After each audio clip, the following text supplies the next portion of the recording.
Ahojte, poďte si spolu so mnou pripraviť recept na hráškové risotto s kuracími prstiami a parmezánom.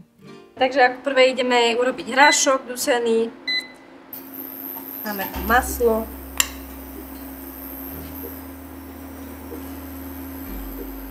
Dobre, takže maselko máme roztopené, dáme tam hrášok.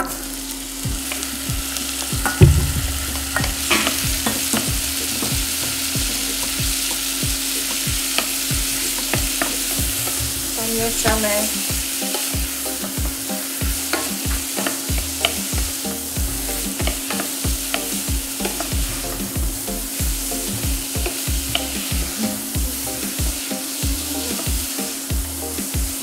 Máme 10 minútiek, medzi tým si nakrájame cibuľu.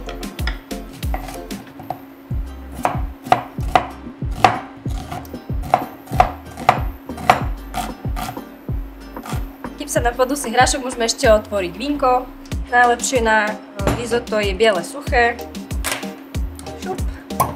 Hotovo. Zámerne som dala do hrášku viac vody, pretože ho budeme potom mixovať a budeme ho pridávať do risotta. Dobre, takže hrášok mám hotový. Kúsok si odložím bokom, aby som to potom mohla dať nakoniec do taniera, ako na ozdobu. To len tak trošičku. A teraz vlastne rozmixujem.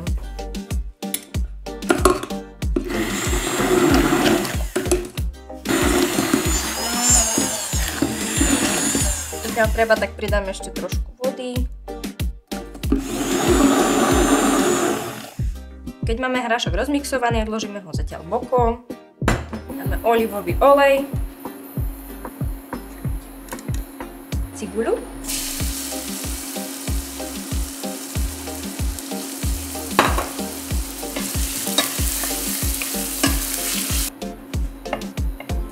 cibuľka sa nám pekne pomaly zafarbuje.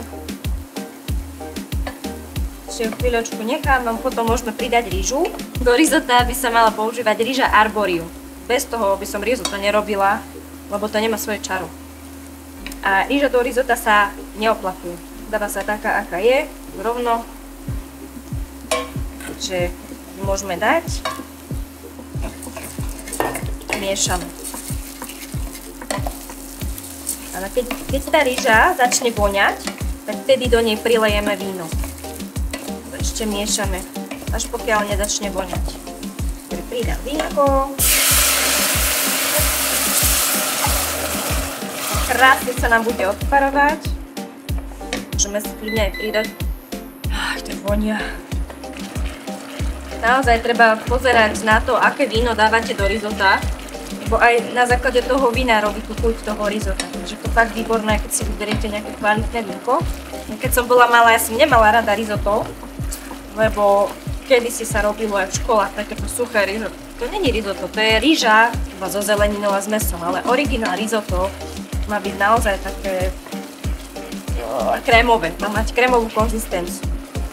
Keď som prišla na chuť takýmto risottom, takým talianským, tak to je lahoda. Tu to krásne vidno, ako sa nám to vínko z toho odparuje.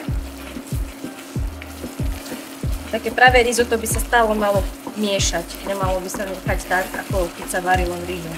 Tak malo by byť kvázi al dente, to má Taliani radi, aj keď cestoviny, tak aj rýži si mala byť trošičku tvrdá. Tak pridám vodu.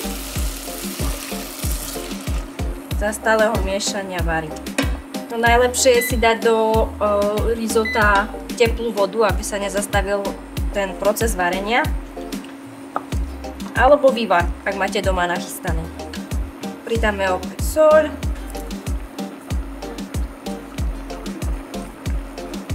Korenie. Mám rada veľa korenia. Ešte ku koncu budeme dávať aj parmezán, takže nemusíte ani veľa soliť, lebo parmezán je dosť slaný. Ja mám rada aj risotto preto, lebo jeho príprava je pomerne jednoduchá, rýchla. Takže keď ste hladní a máte doma tieto suroviny, tak môžete si rýchlo pripraviť takýto parádny obedík. Tento recept dávame do krabičiek a je naozaj veľmi obľúbený. Niektorí sa ma dokonca pýtajú, kedy to dám opäť, lebo by si to dávali každý deň. Takže naozaj, pokiaľ je risotto správne pripravené, krémové, tak nie je určite. Vidíte, koľko málo rýže som tam pridala. A táto arboria ryža má neskutočnú schopnosť do seba absorbovať tú vodu, nabaľovať. Potom zrazu to vyzerá, že tam je toho strašne veľa. No potom môžeme vyskúšať aj tú rýžu a keď sa nám bude zdať už taká na poli uvarená, na poli ešte tvrdá, tak už potom môžeme pridať aj ten hrášok. Ja som ju skúšala, ale ešte sa mi zdá tvrdá. A keď treba, tak ešte dolejeme vodu. Podľa potreby. Dobre, takže môžeme pridať už aj hrášok rozmixovaný. Nech to prejde tou rýžou.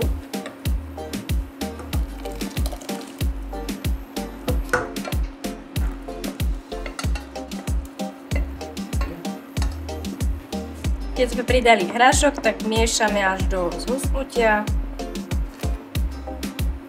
Potom na konci, síce som už dávala maslo do hrášku, ale na konci ešte dáme na zjemnenie maslo a parmezán.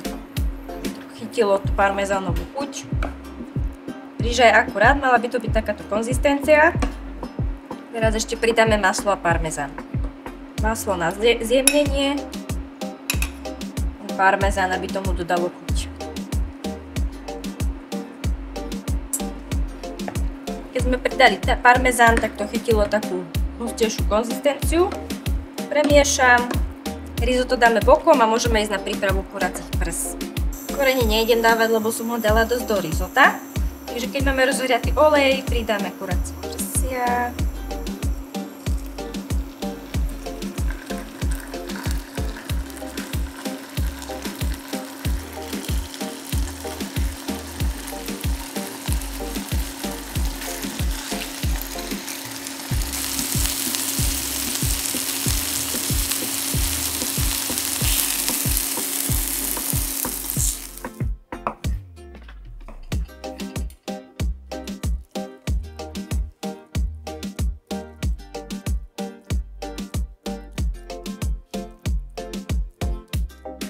Ukladáme kuracie prsia, usypeme hráškom.